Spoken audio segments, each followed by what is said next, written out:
a bonus episode of the Orlando Shine Show. We're sitting down with cool local people shaping Central Florida. Artists, builders, organizers, and neighbors with stories worth hearing. Right here on Real Radio 104.1 FM. This is a bonus episode of the Orlando Shine Show. This is Brendan O'Connor hanging out at Eola General, right next to my friend who is about to be on, Mr. Jeff Thompson. Jeff, how you doing? Great. Thanks for talking to me about this today. Jeff, I could talk to you about anything because you're such a wealth of information. But maybe we should talk about who you are. Who are you, Jeff? So, what have you been doing? Oh, man. I'm a native Orlandoan. There's not many of us around these days, but I was born in Orlando. I would say the year, but I'm not. Then moved to I won't ask. Then moved to Seminole County where I grew up. Went to University of Florida. Go Gators. Go Gators. And then when I graduated, I moved to downtown Orlando. Okay. And the reason I did that is because of the history. This was like the coolest part of Central Florida and most historic part of Central Florida. Was it cool then when you moved here? I always hear stories. It was rough. A little edgy. What was exciting was the historic character and nature of the built environment. Okay. That was exciting. It wasn't in the best condition in those days. I actually moved to Thornton Park before it was an historic district. And I eventually moved to Lake Eola. Well, I'll talk about it in a minute. So I moved to Thornton Park before it was an historic district. And you were part of that influx of gays that came and turned things around? I bought and renovated a house in 1984, 85. And not that I'm a flipper, but we flipped it in 9 months. I'm like, ooh, this is kind of cool. So awesome. Renovated about 6 more houses in Thornton Park. And then Lake Eola Heights in 89 became an historic district. Okay. And I said, that's for me. Because I really wanted the protection and just the character and the stability that the ordinance would assure. I bet that was kind of like a little bit of a gold rush for people, for like house aficionados, people who wanted to be maybe a part of that movement of being a part of a new historic district. Was that a thing?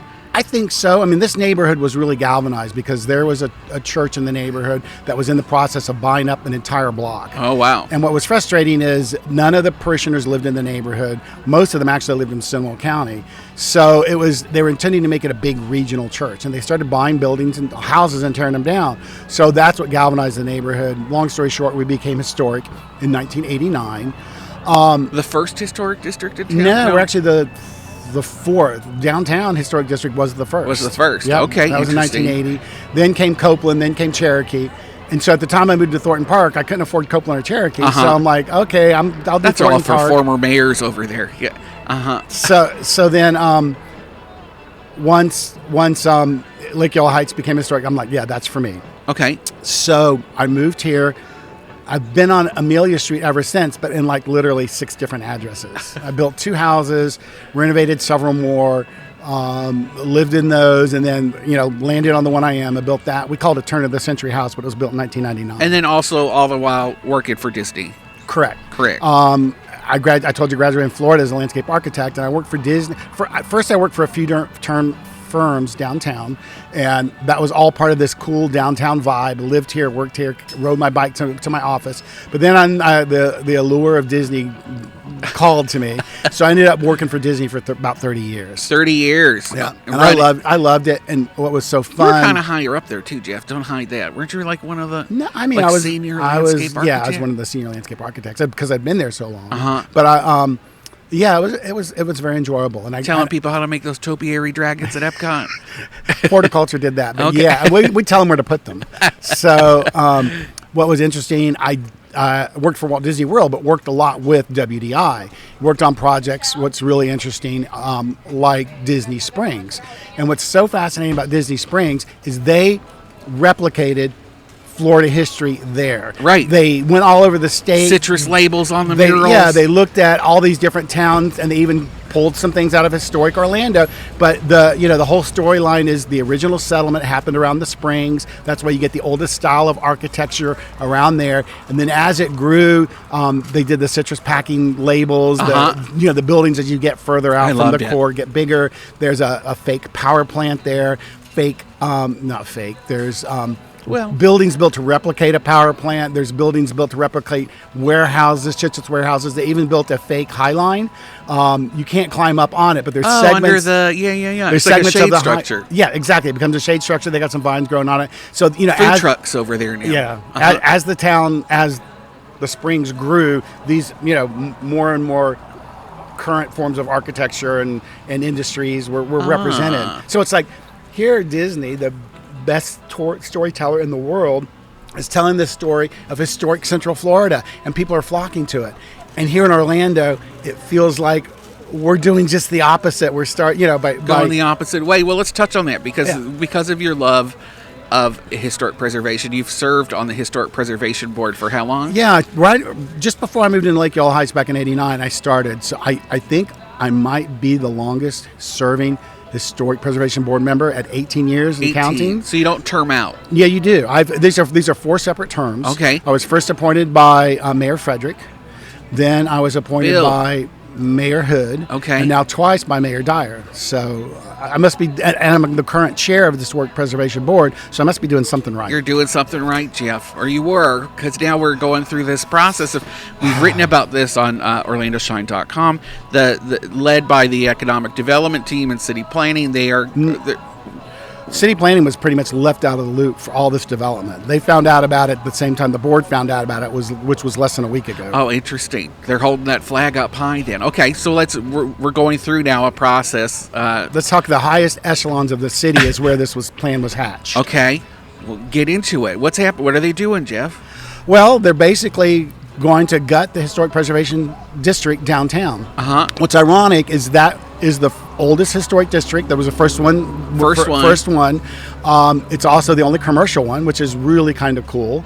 And by gut it, what do you mean? Well, they're creating this 3-year moratorium, which lets any property owner demolish and build any property just like any other building downtown. That was a hard word for you to say. I could just see it. Wow. Okay. I don't like it. Just punched its way out of your face. It really did. That was tough. A tough thing to hear. Uh-huh. But so basically, there are no protections for historic buildings downtown. So I spoke to Lillian Payne and Jason Burton recently. That's how when we broke the news on Orlando Shine, we spoke with them about what these ordinances look like, and they are saying they still need to go through the appearance review board if there's ever going to be, and there are some processes still in place that could make it tough to demolish. That's very misleading and really disingenuous. They say yes, appearance review, but that appearance review is based on the historic ordinance.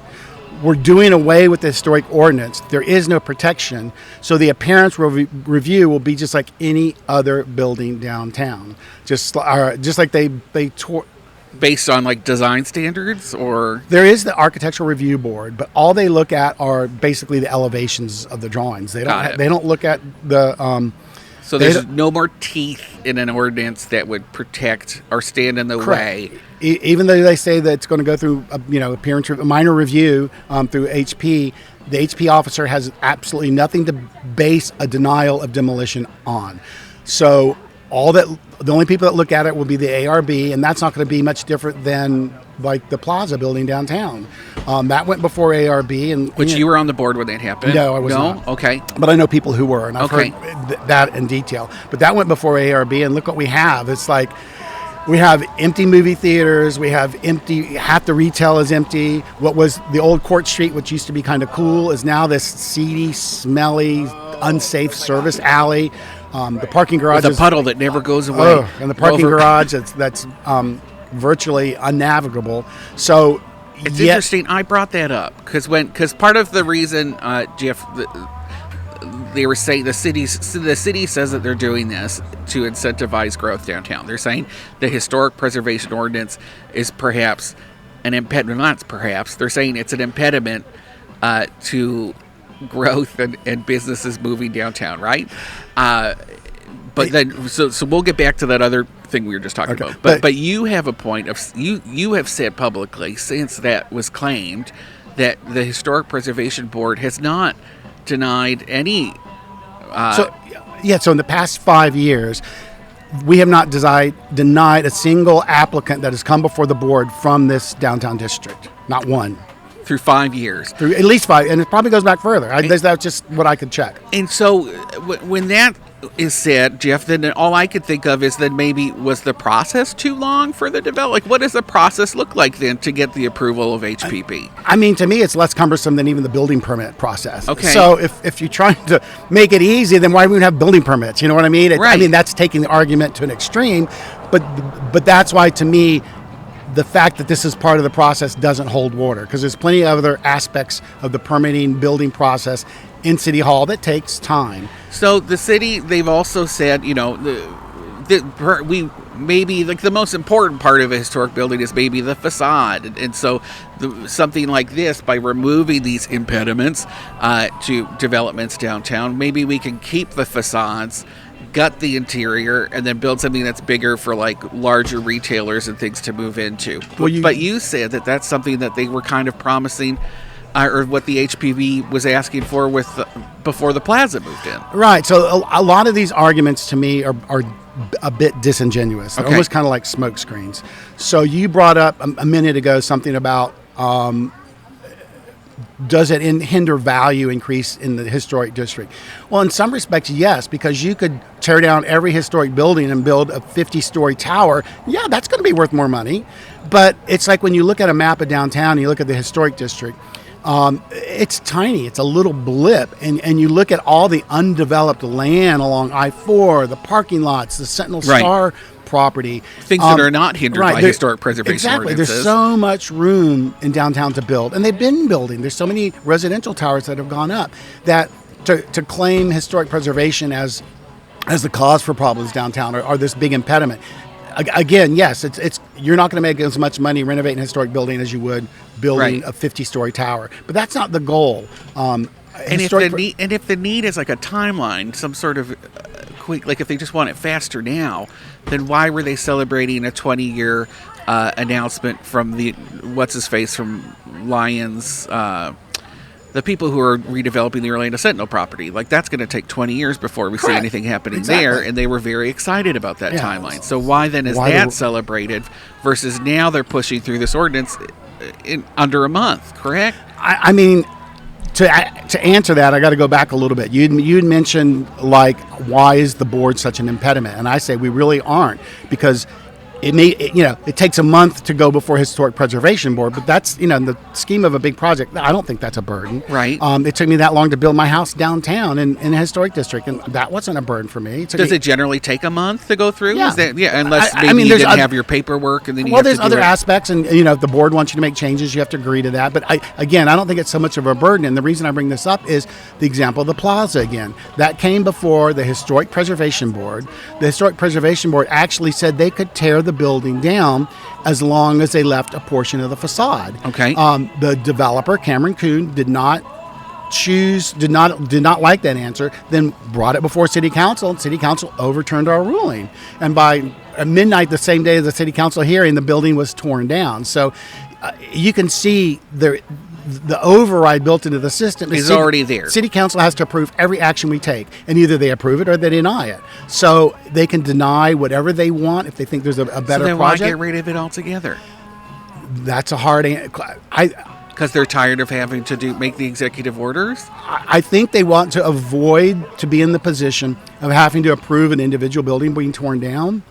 But again, it's pure speculation, but it's almost as if this gives everybody cover that by enacting this broad moratorium, no longer is any building protected. So if any specific sites within the district come before demolition that would not have ordinarily been granted necessarily, they don't have to vote on that specific issue. This is just a big, broad moratorium, and it kind of gives them cover in case somebody might have a conflict of interest or who knows what. But it seems like overreach and overkill when the current system as it stands affords every opportunity for City Council to simply disagree with our ruling for whatever reason. They're not bound by any national standards or anything else. They can just simply say, no, we think another building should go here. Jeff, while we're speculating, do you think that there is a short list of properties that are at risk, or at the most risk? I really, from things we've totally seen, speculative. Totally speculative. Things we've seen, for instance,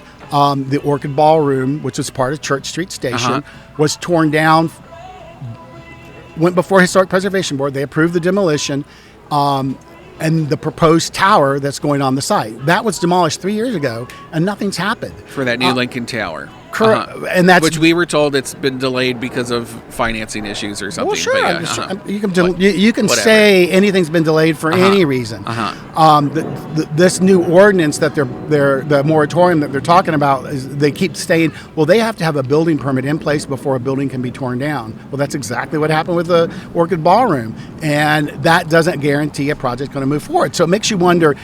Yes, it's easy to say the financial or the economic environment doesn't make it sense to build a tower now, but it's also what people do when they land bank. And I look at what happened to Hamburger Mary's in that same block adjacent to the Orchid Ballroom and the Bumby Arcade. They left in 24, and the reason cited for leaving was they were going to raise the rent. Foot traffic was down in downtown, but that was kind of coming off of COVID. But it was still a very successful restaurant. And they said they were going to build a food hall, which would have closed their accessibility ramp, which would have basically kept them from being able to function. So maybe they weren't did for a hot minute. I actually had to heckle my friend Ryan Young, who was the builder, to give them a temporary ramp because they were trying to bring people through the back if they were in a wheelchair. So I think they just saw the writing on the wall, and it's like, they don't want us here as a tenant. And they were one of the most successful tenants. And I look at Ceviche across the street, successful tenants, and they're no longer there. So, I mean, it's purely speculation on my part, but I could see. But you think those properties on Church Street are maybe? I could see land banking trying to make the area look blighted, and there's plans, which these will probably be the first plans submitted once this ordinance passes on the 22nd. Well, we do know the city's about to carry out a $1 million streetscape overhaul for which I always thought was interesting, because why would you invest in that without knowing what's going to be going into those spaces? We haven't heard from Craig Mateer. He's just been sitting on it for a few years. What is his plan? And he keeps saying, maybe my kids are going to run something there. I don't know. That's what we were told back at my Bungaholer days. And we were never sure what was going in. So I always thought it was interesting that the city was doubling down on a reinvestment of the streetscape. And what's ironic is I grew up here. I had my first legal drink at Rosie O'Grady's when I was 18. It was a blue whale. And they used to have street parties there all the time. And they would close the street down. Yeah. And what this renovation is being billed as is we want to make it a festival street. Well, it's been a festival street for this whole time. For 50 years. Yeah. So what are we doing that's different? And is it just to make it a gateway to the new entertainment district across the street? Is that what it is? Or like, now it's being speculative, but it seems like there's better ways maybe to spend your money than on that particular project. I mean, it's going to be a beautiful streetscape. I'm sure it is. Sure. But it's just very interesting when you look at all the timing associated with it. And I know Crest Chop House, they asked us not to write about it, but I could talk about it, that they are going to be expanding Crest Chop House. I don't know much about the project. I just know that it's been approved for some extra funding through the CRA, but I don't know where that is getting built out into. Do you know, Jeff? No, I don't know anything about that. Yeah, so like, what's next door? That's a historic building, and and they talk about us being this, limiting in what they can do. They said our standards are so strict, and there are standards set by the city. Well, by they're basing on the national standards, but I have a copy of the ordinance right here. Okay, and it's really telling in what they say you can and can't do. Like, I'll have to open a book. So, okay, so give me a second. But what I was going back to is, the city says we're so strict, so restrictive. But if you look at Church Street Station, back in the early 70s, before Bob Snow came in, those buildings were not much to look at. Right. You'd almost say they were derelict. Now, he renovated the north side of Church Street before the historic district, but the south side of Church Street was renovated under the historic district. And look at what they built there. All these arcadical arcades. Giant Saloon is so They got gorgeous. These balconies. They have awnings. They built a bridge over Church Street. So how can you say the Preservation Board doesn't allow outdoor cafes or doesn't allow awnings? None of those were there originally, and there might have been minor forms of something like that, but there's certainly flexibility to allow these sort of things to happen. If you look at the old bank building right there on the corner of Church and Orange Avenue. Oh, the former Walmart. Yeah. Woolworths. Or okay. Woolworth? Yeah. Walgreens. The former Walgreens. Yes. they just came to us recently wanting to redo all the fenestrations. So in other words, you have one door in each corner and a bunch of windows. They want doors and all this. We said fine, because they want to do a restaurant in there. We're not restrictive as restrictive as they're making us out to be. They're almost like they're demonizing us and saying we're stopping development. But even if they don't agree with what we recommend, they can override us and still do exactly what they want to anyways. It just really doesn't make sense to me. Jeff, as someone who lives in a historic district, are you worried that maybe doing this moratorium on downtown could put your home district at risk? Absolutely. That's okay. There was one property owner there that spoke and very irate about HP and what they asked him to do. Said all sorts of rough things about us, but that's what he proposed. He goes, let's do away with the residential district. So that was said at the hearing yesterday, at the council meeting yesterday. So it's to which I would say you don't have to live in the historic district, sir. There are plenty of other places in town where you can live that don't have restrictions on what you want to build. But don't move into the historic districts and say we're horrible and then want to do away with them. If you don't want to live there, if you don't want to abide by those rules, then don't go. That's the same with an HOA. Yep, Go somewhere else. You know what? And talking about HOA, the rules of a historic district are nothing compared to like Baldwin Park. You can't do anything there. You can't even put in a political sign in your front yard or for sale sign in your front yard. So historic districts are so much less restrictive than somewhere like Baldwin Park. But no one's going to go in and say, let's do away with all the controls in Baldwin Park, because Baldwin Park is beautiful. It was a great project. So it's incredible. What can people do, Jeff? What are we doing right now? Right. So the city. Well, actually, I guess first of all, we have to say the city has passed the first reading. Yes. And that just happened yesterday. We're recording on Tuesday. Yep. They just had city council meeting on Monday. And the only commissioner that spoke against it was Patty Sheehan, and Correct. It's her district, right? So no surprise. Or actually, a little bit to Shan Rose. Oh, no, you're right. It's Rose's district. And she was in favor of it. Correct. Patty has the other 5 districts, and she's always been a great steward of preservation and Orlando's historic culture, and she was very much against this. And she touched on the issues of how stilted the data is that the city's presenting. Number one, they're really not presenting much data at all, except they talk about this $5 million investment level, and none of the properties in the historic district have had $5 million invested. And she says, well, wait, go back a little bit. Look at 55 West. That's in the historic district. Look at the marketplace with the bridge crossing Church, so the second bridge crossing Church Street. That's all within the historic district. Look at the Kia Center. That's in the historic district. Look at the Solera and the Plaza. That's in the historic district. So why they picked that $5 million mark, why they only picked whatever year they did, 5 years old or something like that, is strange. I mean, look at a lot of the historic buildings in the district, and they're small. I mean, the Tinker Building's probably not even worth $5 million. So it's like they pick these data points. Well, and that was recently renovated and updated by, Kelly Cohen, and who's a good friend of the mayor. I'm surprised that didn't make it into those numbers. Okay, so it was passed. You spoke out against it at the city council meeting. A few of your friends did as well, correct? Well, not my friends. There were just a lot of concerned preservationists that came and spoke there. It was interesting. It was either the residents, which were the majority of the opposition, or it was developers that spoke in favor of it. So it was sort of... It was Craig Usler spoke in favor of it, right? And he's a great guy, but he seemed the most distraught, most concerned about it, but he still supported it. And I understand why he did, because that's his livelihood. That's his business. He also spends a lot of time faced with red tape, right? As a developer. So maybe I can understand some frustration there, but also that red tape is there to protect.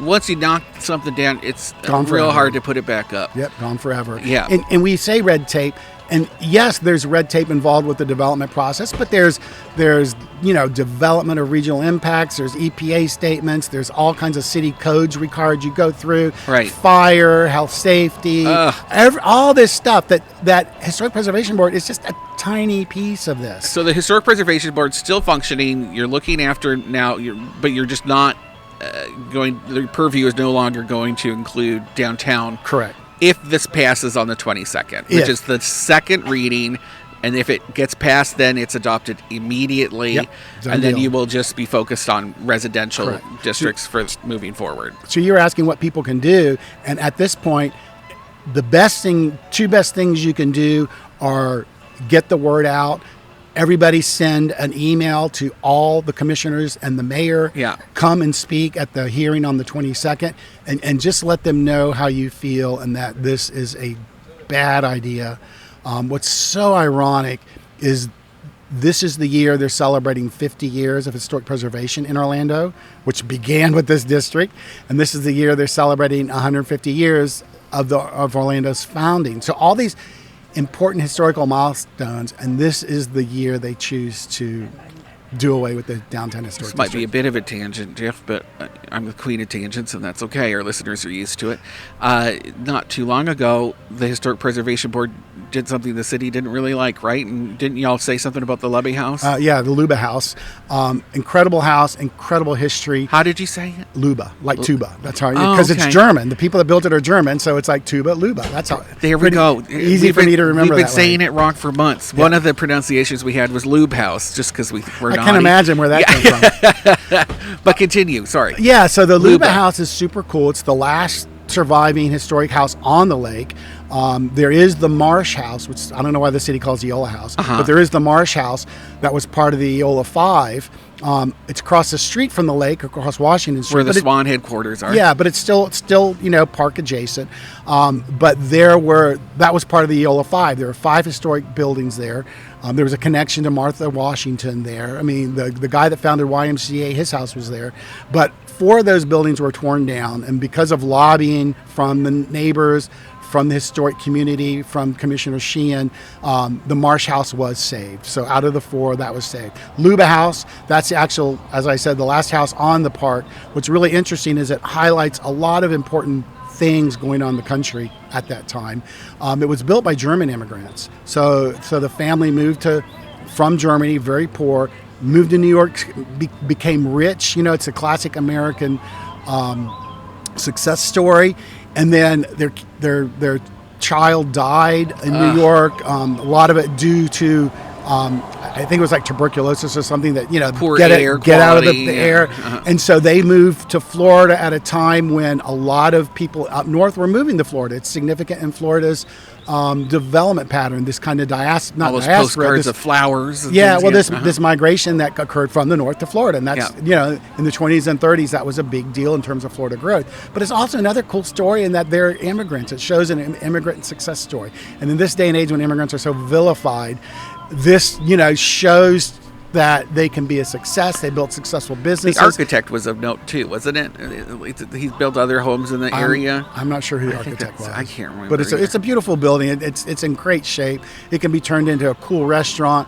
But it's under no a protection. potential wrecking ball because they want to extend that park entryway there. So That plus the Eola Center, the 3-story building right next door, they're looking to knock. That's the one with the big mural on it that they neglected to tell everybody would be temporary because they just want to knock it all down. So the idea is to knock that down, but the mayor has been very vocal that he doesn't want it protected. He doesn't want it on any list of historic significance because he says it could make it more complicated to renovate if they do keep it.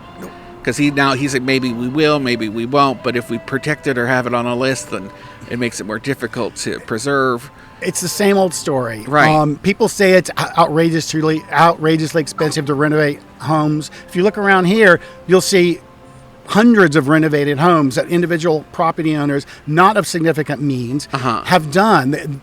Just because a house is old and you have to renovate it doesn't mean it's exorbitantly expensive. It's not even that big of a building. What's very telling is what Commissioner Sheehan says.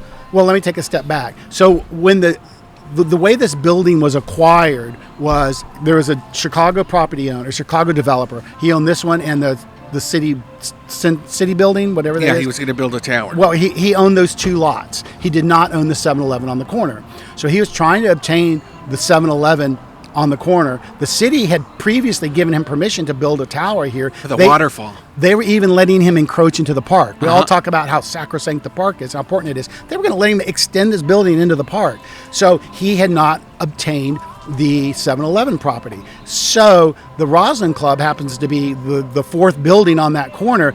They knew what was going on. They talked to the property owners of 7-Eleven, and they were able to create the the Orlando Land Trust and purchase that property. That's where the two little old ladies came from, was That's the Roslyn two, Club? Exactly, the two little old ladies. know that So they connection. stopped a tower from going in there. Uh-huh. They stopped a tower from encroaching on the park. And on their property. And on their, well, it wasn't going to encroach on their property, but it's going to loom over it. It's a little 2-story building, would have a 30-story tower next to it.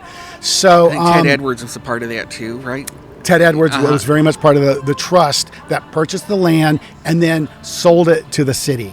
So once the city got hold of that, they recognized, okay, we can make the park grow. This is a good thing. Change their story from building a tower to making it part of the park. And they told Commissioner Sheehan, and immediately, even before they purchased, I, on the Historic Preservation Board, asked staff to do a presentation on the significance of it, which was done. And then we talked about making it a landmark, nominating it to be a landmark. It being the Lubbe House. Yes, the Lubbe House. And the legal staff said, no, you can't do that yet. And we're like, well, why do we need to wait? Let's wait till the city gets full ownership of it, and then we'll look at it. And so we said, okay. And then the next thing we know, the city gets full ownership of it. And Commissioner Sheehan tells us that she talked to the city staff, and they told her they were going to tear it down. So we were really upset about that. So then the board said, well, regardless, we're going to make a motion that this house should be an historic landmark. And that's when it came before City Council. And they said, no, we don't want to be a historic landmark, for all the reasons you said. But the mayor said he would not tear it down, but that's pending doing a study.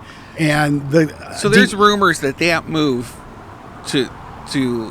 by the board to suggest that was maybe the beginning of the impetus of this whole moratorium. I think the moratorium started in 25. Okay. They started working on it then. Just kind of my suspicions. It's a long game. And it just kind of coincides with Bob Snow died.